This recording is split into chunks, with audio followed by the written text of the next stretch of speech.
You're listening to the Psych Central podcast, where guest experts in the field of psychology and mental health share thought-provoking information using plain, everyday language. Here's your host, Gabe Howard.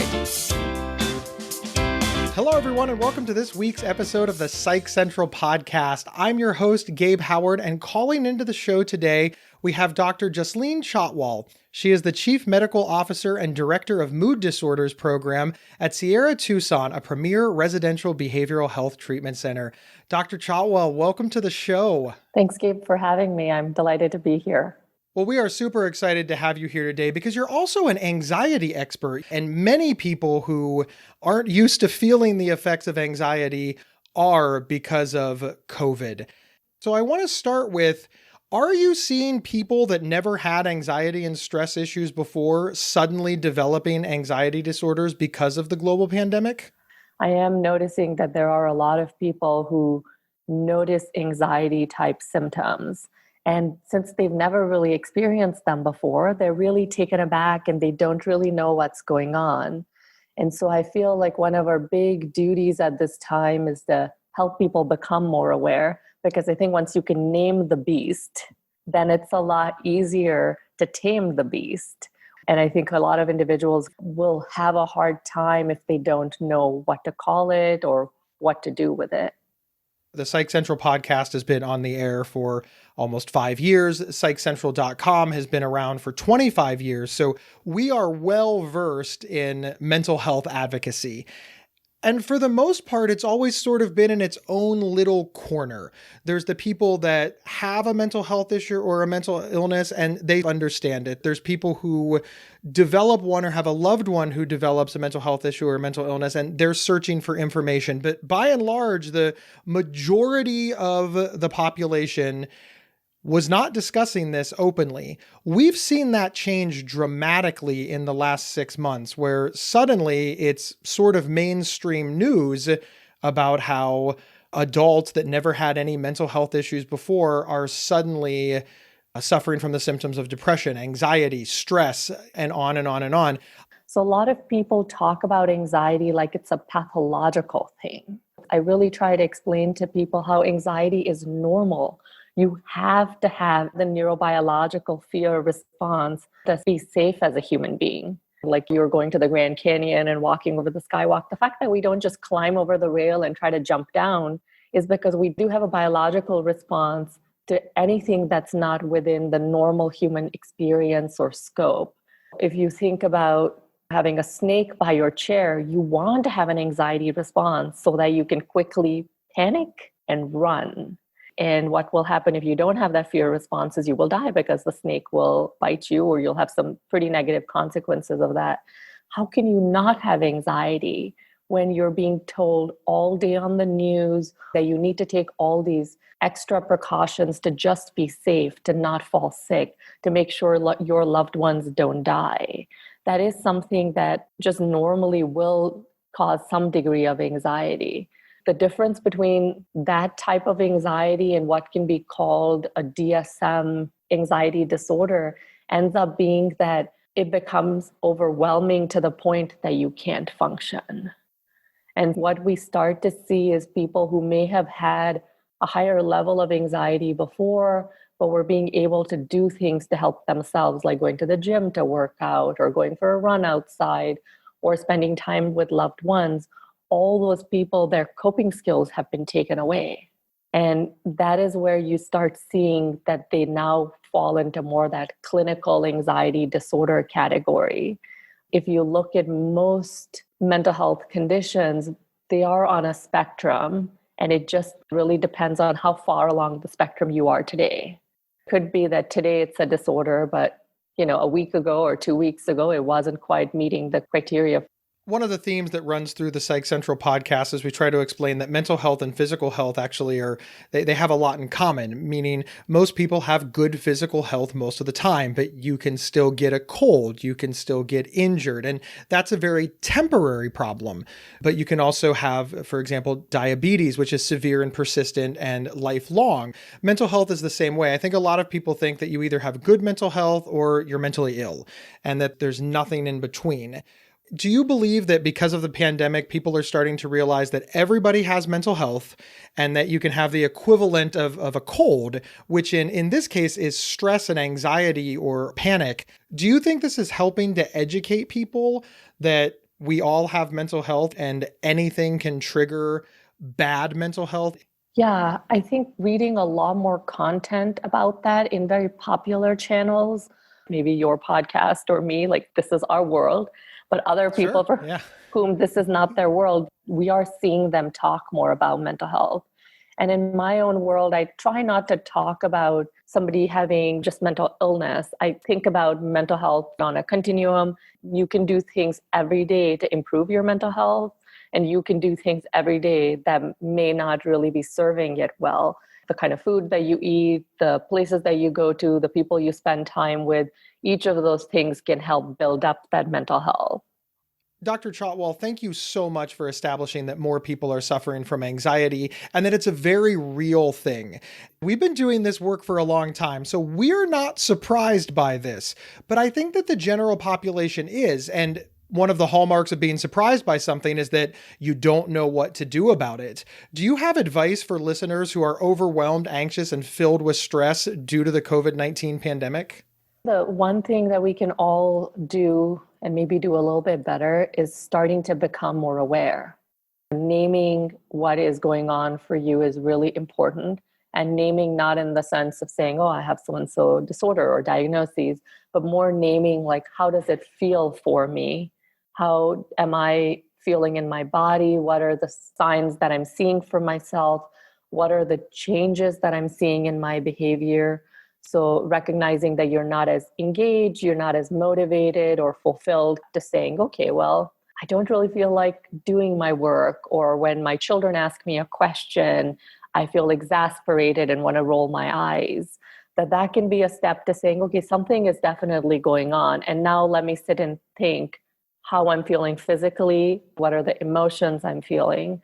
Some of us have a broader language for emotion, and some of us have a narrower language and words for emotion, and that's okay. Even being able to identify, I feel good, I feel bad. That may be a great place to start. And then starting to look at what are really options for you to start to change things that make you feel bad. If it's something related to your job, like either the hours are now feeling too much or the workload is feeling too much, talking to your human resources department, or when it comes to your home life, it may be getting together with your partner or people who live in the household with you, or if you live alone, connecting with friends and starting to really talk through this and asking for the support that you might need.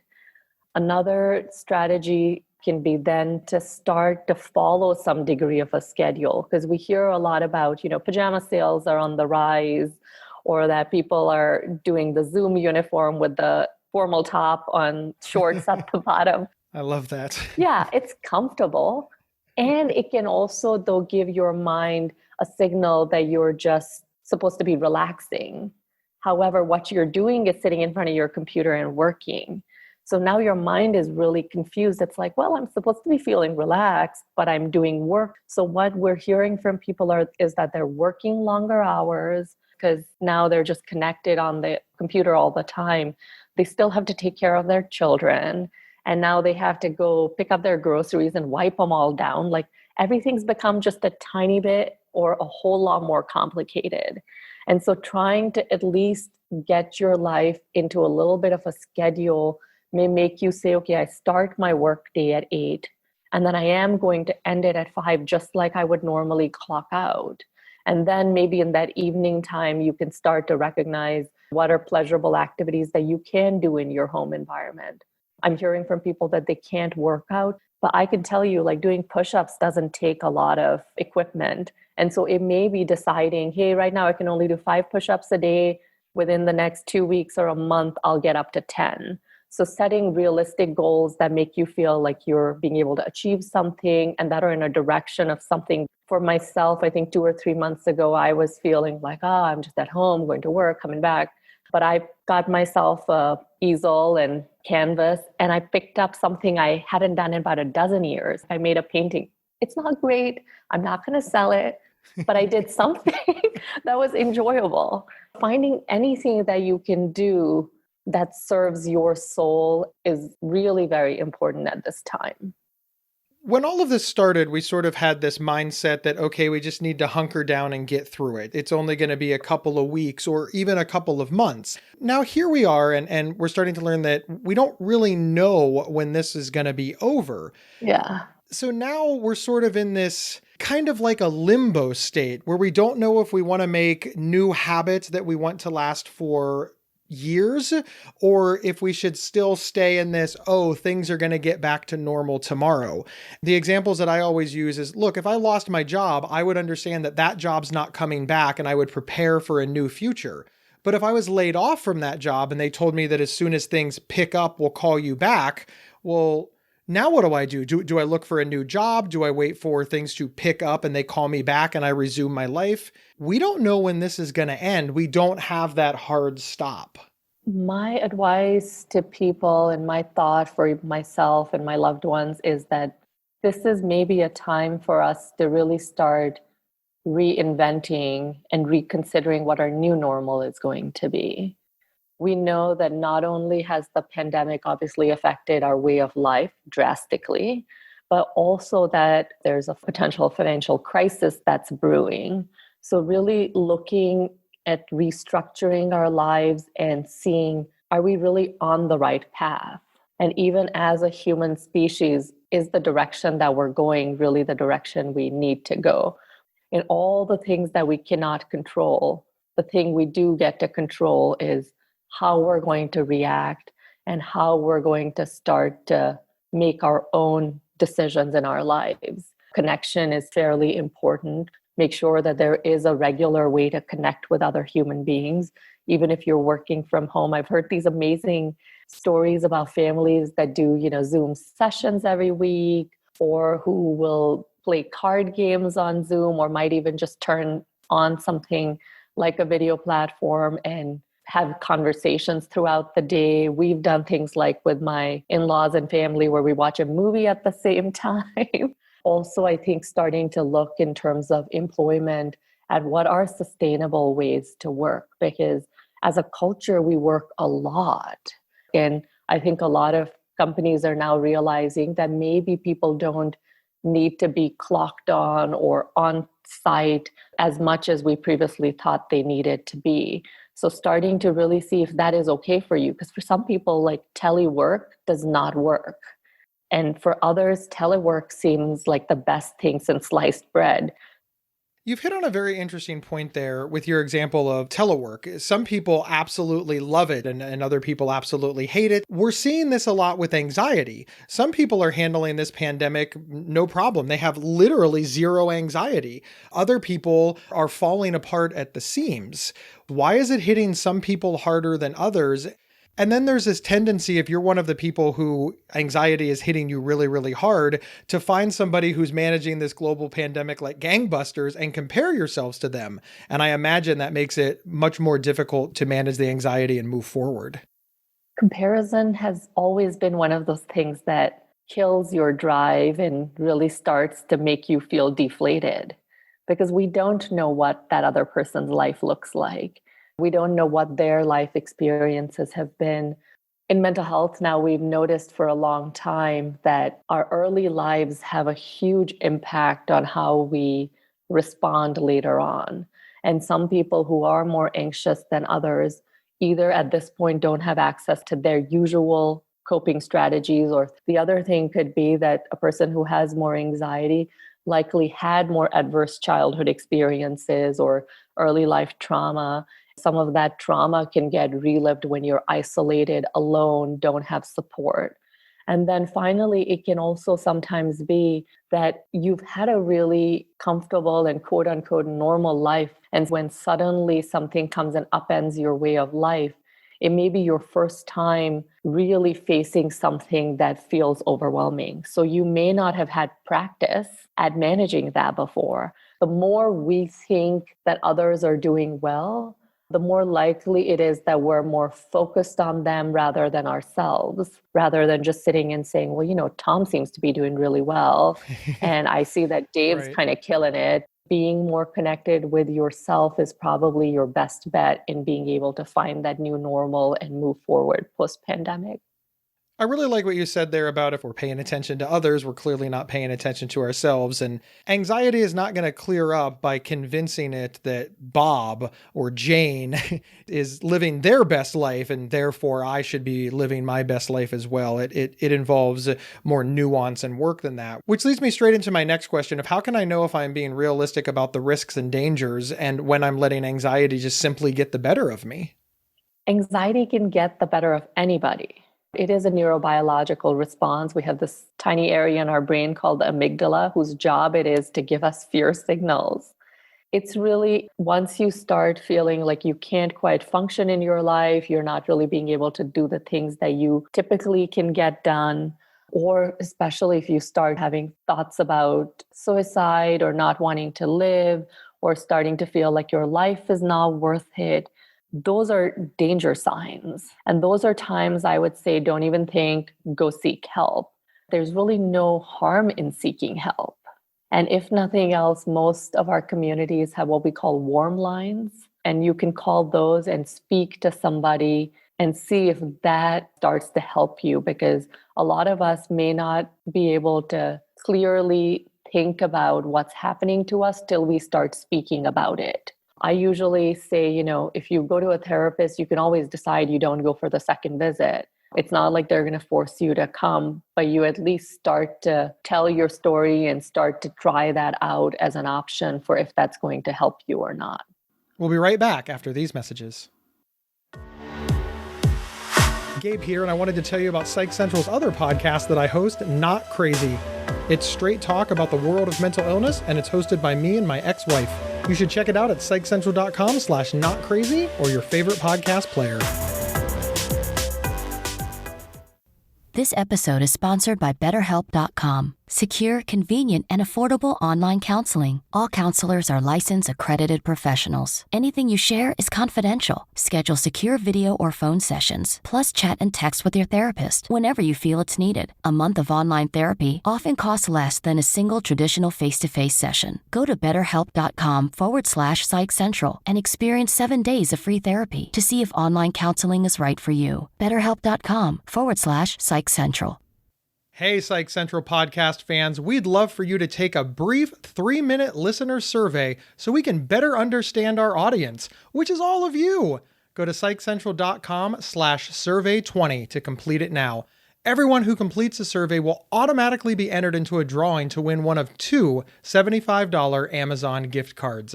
Special thanks to Savvy Co-op for their survey support, and that website again is psychcentral.com/survey20. Void where prohibited by law, and now on with the show. We're back discussing managing COVID-19 anxiety and stress with Dr. Jasleen Chhatwal. Now, Sierra Tucson has started a program called Healthcare Heroes, and that's specifically designed to treat doctors, nurses, and other frontline healthcare workers coping with the trauma of disease and death from coronavirus. How can you help healthcare workers heal from this tragic experience? Because up until now, we've been talking about just lay people managing the pandemic, but they're literally on the front lines. Healthcare workers are already at a greater risk of fatigue, burnout, suicide, and that was pre-pandemic. Most of us generally go to school and do years of training with the goal of helping other fellow humans. And so now that the pandemic has really challenged our own lives, and we've also had to go to work with having increased anxieties about being exposed, most of us may also know fellow healthcare workers who may have contracted coronavirus and may even have lost their lives to coronavirus. From a healthcare worker perspective, I feel like life is more stressful than it has ever been. You are being called to really show up and help people. However, we also haven't quite had all the tools that we typically need. So all the shortages of PPE, shortages of ventilators, increased hospital bed capacities. People are working longer hours. There's more expected of them. And there's less reward because we are losing our patients. We are seeing people be sicker. Healthcare workers themselves are experiencing helplessness. And there has been so much stigma around seeking mental health support for even lay people. And then for healthcare workers, it's compounded because we then have to start reporting it to our boards, or we need to start telling people that we're getting mental health treatment.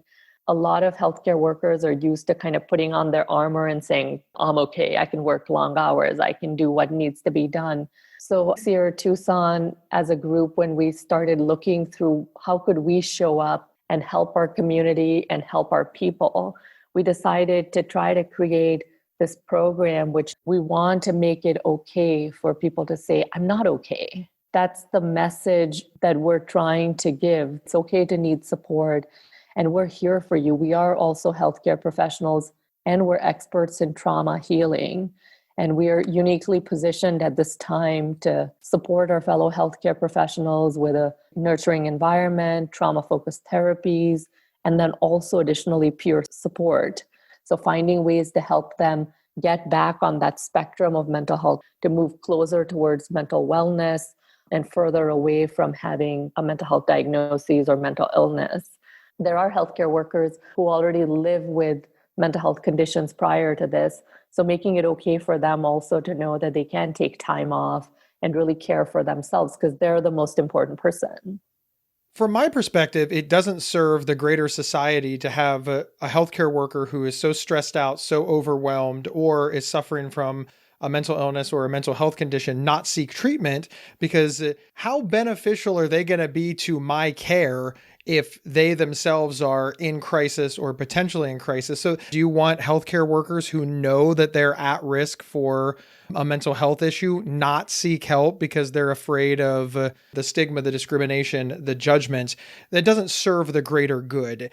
Are people starting to realize that? Do you see a shift both in terms of healthcare workers being willing to seek help and in the general society understanding that, hey, healthcare workers are people too? Interestingly, it seemed like maybe the pandemic has helped, that people are more accepting that, oh, this is traumatic. And you're hearing the word trauma a lot more. I would like to say it's slowly improving. And I think the more the general public accepts mental health conditions, the easier it will be even for healthcare workers. But it's still very hard. It's still not a good place. We're not doing well by our people.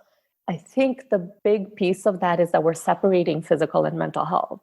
And you just can't do that. One thing affects the other. Even with something like anxiety, which is what we've been talking about, you have physical symptoms. You feel like your heart is beating. You have chest pain. People show up to the ER thinking they're having a heart attack when they're having a panic attack.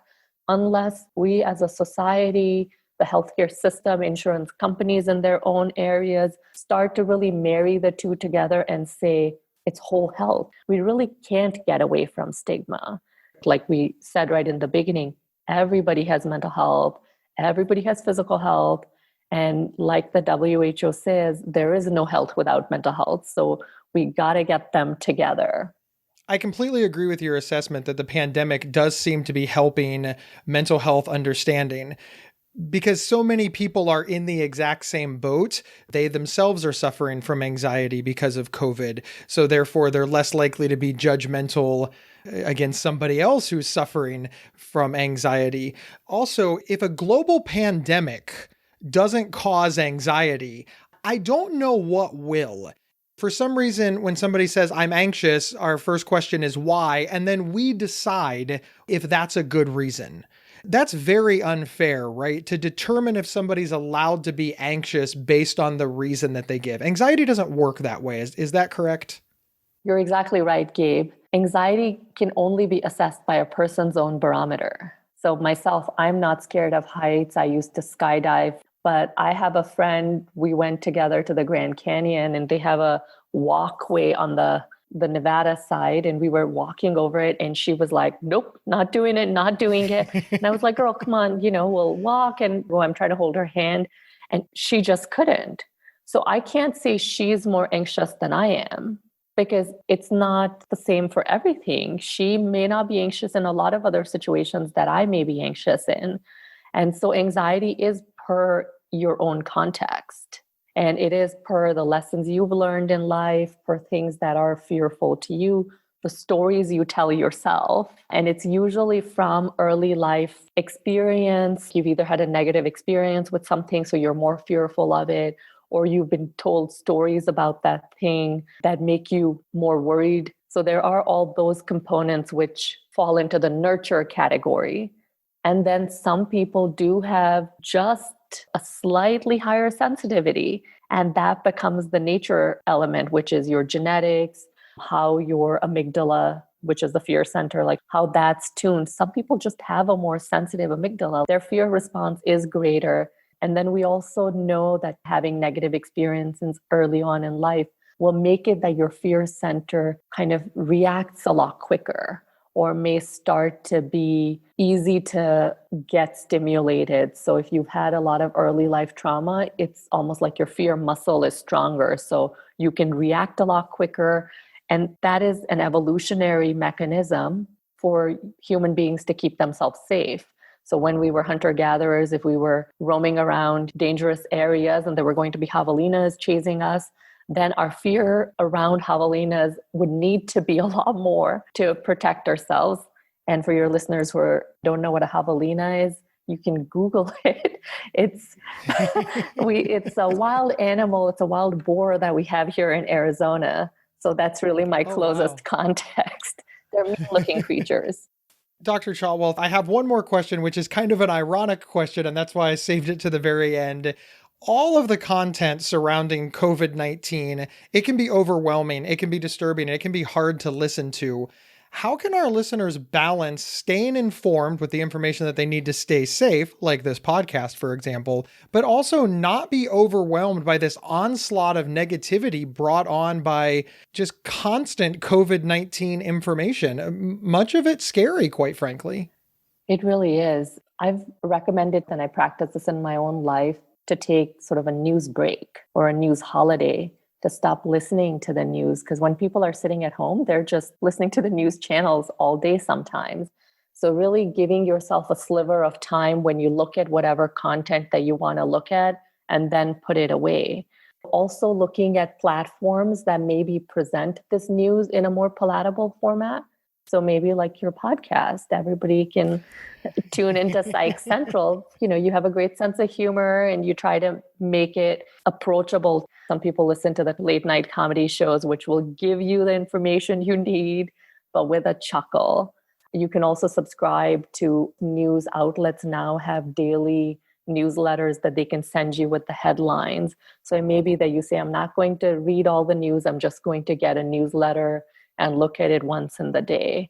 So that's one way of reducing kind of your exposure, not only in quantity, but also just in intensity. And then it's good to balance it out with positive things that bring you pleasure, things that make you feel better about your world. I hope your listeners will do something to add value to somebody else's life. And that may be in the form of helping out their neighbors who are elderly with their grocery shopping. It may be checking in with their friends who are also stressed out, creating some sort of a book club, whatever it is that is part of their own interest, but a way to start feeling better about yourself. Because whenever we give value to somebody else, that's really our best way of getting some positive back to us. That can be a way to move forward at this time with more kindness in our world, and really being able to rebuild our communities in a more wholesome way, and going in a direction as a country, as a human species, that will take us all in a positive direction with the lessons that we've learned from the pandemic. We can't let these lessons go to waste. That would be a waste of a pretty awful condition. And usually I think, if there's adversity, you want to try and get something out of that adversity, learn a lesson, build some resilience so that in the future you have more skills to move forward in your life. We want to find the silver lining in the cloud. Definitely. Yeah. Thank you so much for being here. Where can folks find you online? I'm present on LinkedIn, which is one of the places I'm trying to get better at. I'm also on Twitter. I haven't quite gotten the hang of Twitter yet, but I just started last week. That's my goal for the next month. I'm going to try to learn this. And if any of your listeners are excellent at Twitter, then I would say, please send me tips and I will help you with mental health education and sending you interesting information about mental health. That sounds like a great deal. Once again, thank you so much for being here. We really, really appreciate it. Thanks so much, Gabe. It was so wonderful to talk to you. All right, everybody. My name is Gabe Howard, and I'm the author of Mental Illness is an Asshole, which is available on Amazon, or you can get signed copies for less money by going to my website at gabehoward.com. You can also subscribe to the show's Facebook page just by going to psychcentral.com/FB show. Please remember to subscribe to the podcast, share us on social media, rate, rank, and review. Use your words, tell people why they should listen. And remember, you can get 1 week of free, convenient, affordable, private online counseling anytime, anywhere, simply by visiting betterhelp.com/psychcentral. We'll see everybody next week. You've been listening to the Psych Central podcast. Want your audience to be wowed at your next event? Feature an appearance and live recording of the Psych Central podcast right from your stage. For more details or to book an event, please email us at show@psychcentral.com. Previous episodes can be found at psychcentral.com/show or on your favorite podcast player. Psych Central is the internet's oldest and largest independent mental health website, run by mental health professionals. Overseen by Dr. John Grohol, Psych Central offers trusted resources and quizzes to help answer your questions about mental health, personality, psychotherapy, and more. Please visit us today at psychcentral.com. To learn more about our host, Gabe Howard, please visit his website at gabehoward.com. Thank you for listening, and please share with your friends, family, and followers.